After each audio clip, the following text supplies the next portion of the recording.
So, number one con niya is morning.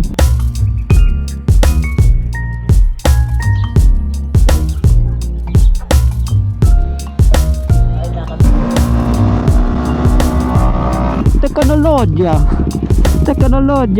Inakaba ko. Kumabog yung dibdib ko. Sana okay lang sila. Shit. Banking pa exit.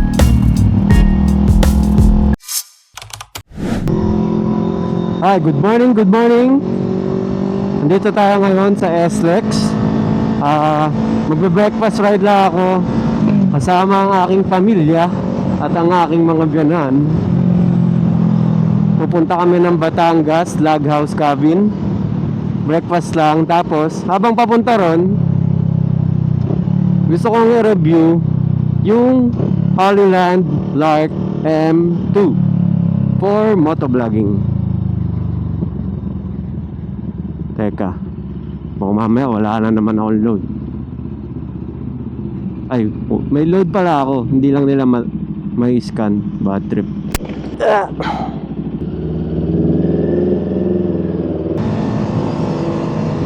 Sabayan natin to. Ang ganda ng motor niya. XSR 900 ata yan. Or 700. Hindi ko sure eh. 900. Kasi hirap umabol yung motor ko eh. So yun, back to the ball game. Holyland Lark M2. So meron akong 3 cons and 3 pros. Pero yung number 1 con ko sa kanya, yun yung reason kung bakit hindi ko siya gamit ngayon. So dun muna tayo sa pros. Very quick lang to. So sa pros ko sa kanya, number 1 is lightweight siya. So pag nakamagnet siya sa t-shirt ko, halos di ko siya maramdaman na nasa t-shirt ko siya. Ganun siya kagaan. So nako-compare ko na rin siya sa DJI Mic Mini. Yung Mic Mini, medyo nararamdaman ko pa rin na nandun siya sa t-shirt ko. Maybe it's a good thing din, kumbaga parang alam mo na nandun pa rin siya. Pero in terms of kung lightweight, malaking factor sa yun, tulad sa akin, edi pro din yun. And then ang second pro ko sa kanya is yung look. So para sa akin mas maganda siya compare sa Mic Mini. So yun, totally subjective naman yun, depende na sa tumitingin. So since vlog ko naman to, ayun, para sa akin maganda siya. Yung second like natin is yung long battery life. So alam ko tumatagal siya ng up to 10 hours. Single use na tuloy-tuloy. So big factor na rin yun. Alam ko yung Mic Mini nasa ganun din, 10 to 11 hours. So hindi ko na siya kina-compare kasi yung 10 hours sobrang generous na talaga nun. Kaya isa siya sa pro ko, long battery life. At tatandaan ko before nag-breakfast ride kami, malis kami mga 5:30 or 6 AM. Nakauwi na ako ng bahay by lunch. Ayun, nandun pa rin yung battery, hindi naman nagbago yung quality ng mic kahit naka 6 hours na ako. So ayun, yun talaga yung isang pro. So doon na tayo sa pros. Pros ng Holyland Lark M2. Ay, sa pros, sa cons, sorry. So number 1 con niya is yung distortion. Since yung mic ilalagay mo sa helmet at no choice ka kundi ilagay sa harap ng bibig mo, so sobrang lakas yun para sa mic at nagdi-distort pag nagbablog. May mga previous vlogs ako na ginamit ko yun, naka noise cancellation, binabaan ko yung volume, ganun pa rin. Magdi-distort siya kasi masyadong nakadikit sa bibig mo. Kumbaga sobrang lapit. Second con, actually yung first con, ano na siya eh, talagang deal breaker na siya for motovlogging. Wala ka ng choice kundi wag mo na siyang bilhin. And then second con, yung wind buff niya. So pag binili mo yung Holyland Lark M2, meron na siyang kasamang wind muff. Ang kaso, sobrang hassle siyang ilagay. Pag sinusubukan ko siyang ilagay, dumudulas.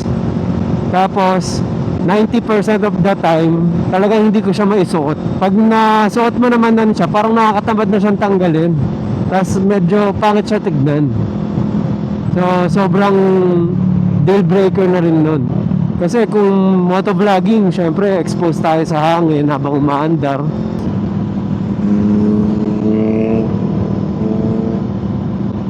Ganda naman XSR 900. And then T-Max or Kimco.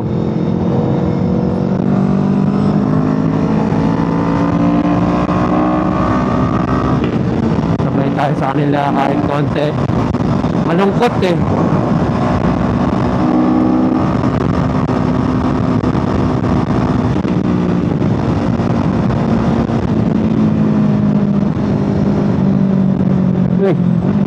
Ba't ganun sumingit yun? So, ang third dislike ko is yung volume level. So, before okay naman siya sa akin. Kaso na na-try ko yung DJI Mic Mini. Mas okay yung settings nun sa DJI Mic Mini. Sa Lark M2 kasi, yung volume level niya, low, medium, and high lang. So, parang tatansyahin mo pa siya kung ilang decibel yung nababawas.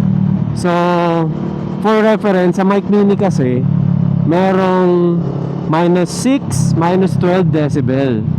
At the same time, merong +6 at +12.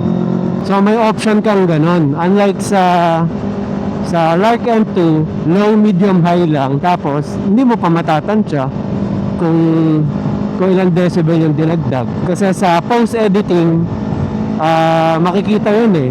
Kung ilang decibel yung mga dinagdag, binawas. Most of the time, nagbabawas ng decibel sa motovlogging. Dahil nga maingay yung hangin, yung tambucho, tapos yung boses mo nakatutok sa mic. Kaya most often than not, talagang nagbabawas ng decibel. So yun yung dislike ko so far sa Lark M2. Actually yung first tsaka second, deal breaker na siya for motovlogging. Pero hindi naman sa masyado kong sinisiraan. Actually honest review lang talaga. Siguro worth it to mention na other than that, okay naman siya. Maganda siya for vlogging lang pag hindi ka nagmamotor. Kumbaga naglalakad ka lang or nag-exercise ka o kumakain kayo sa labas since may noise cancellation naman siya. So maganda naman siyang for vlogging only. Pero pag motovlog, dun na siya pangit.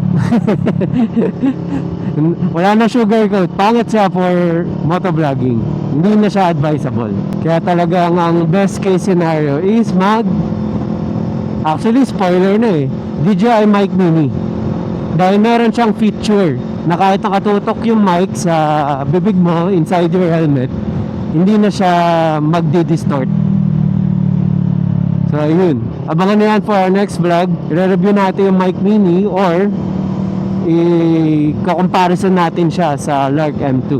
Sana naman di tayo ulanin, no? Grabe yung ulap, ang kapal. Tapos bandang dulo medyo gray na siya. Hindi rin naman ako nagmamadali kasi yung mga kasama ko nakasasakyan. Kaya talagang chill ride lang tayo. So Balete exit pala tayo. Malapit na.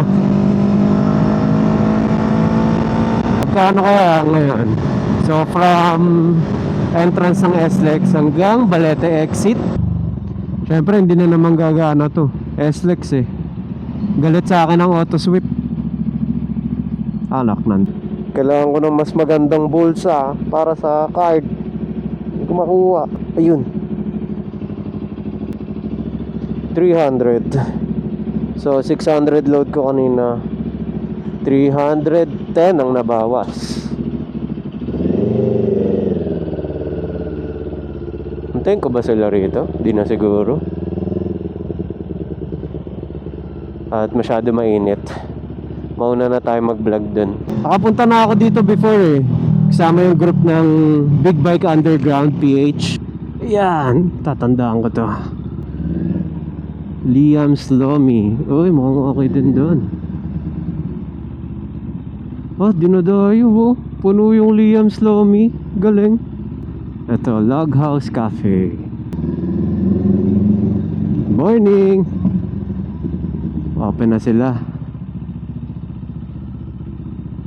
Alright.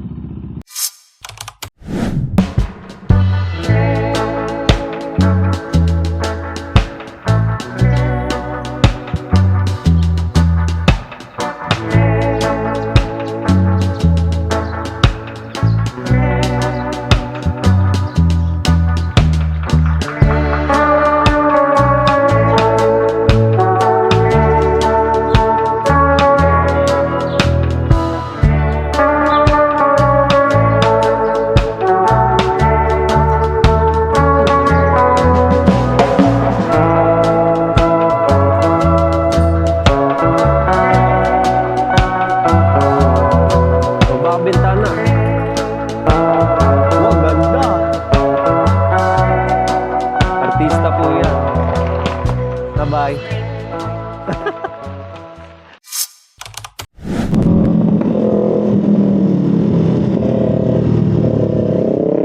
Alright, tapos na kami kumain. On the way na kami sa NLEX. Pinauna ko na sila kasi Cardo, music off. Pinauna ko na sila kasi nag-bathroom break pa ako eh.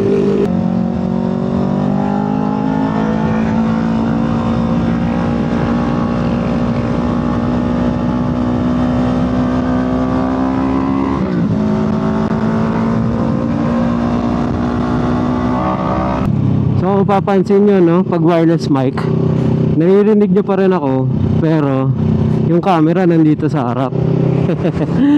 Saya.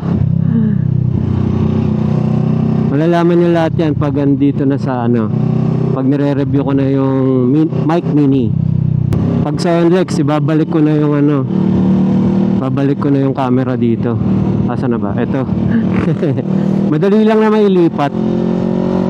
Basta i-shoot mo na lang. Hindi ko na kailangan i-screw eh.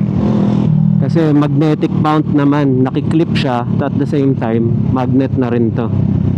Para double secure talaga yung mga action camera natin. Yan yung feature ng Insta360. Yung DJI ganun din eh. Ewan ko lang yung GoPro. Yung GoPro kasi never naman ako nagkaroon or nag-inquire. Dito na ako sa Skyway. Ay, Skyway, SLEX. So hindi na naman gagana to. Oh, suke. Teka nga.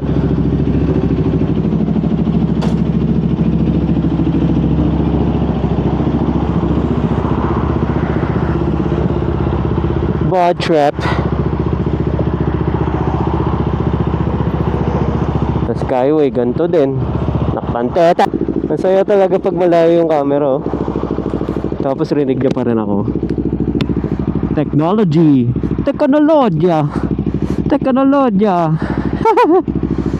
Tara na. Mga na ang gago rito.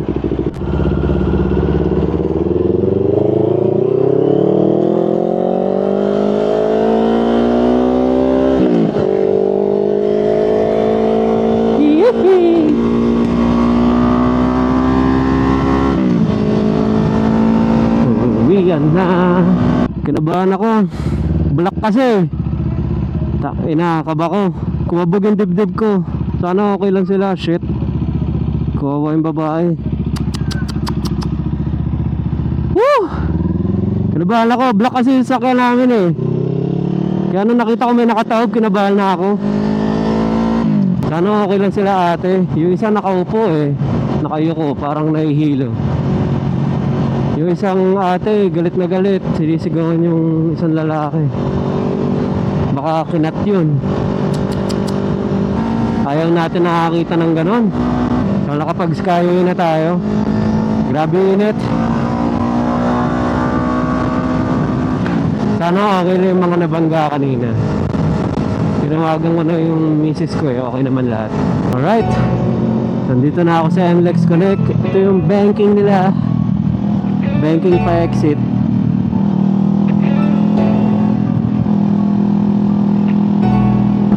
Sarap. Nakatagilid. Siyempre nakatagilid talaga.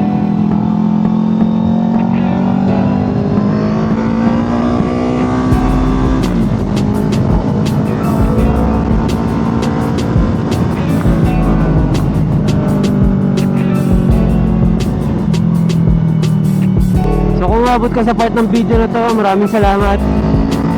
Next video, DJI Mic Mini versus Holyland Arcam 2. Thank you. Peace.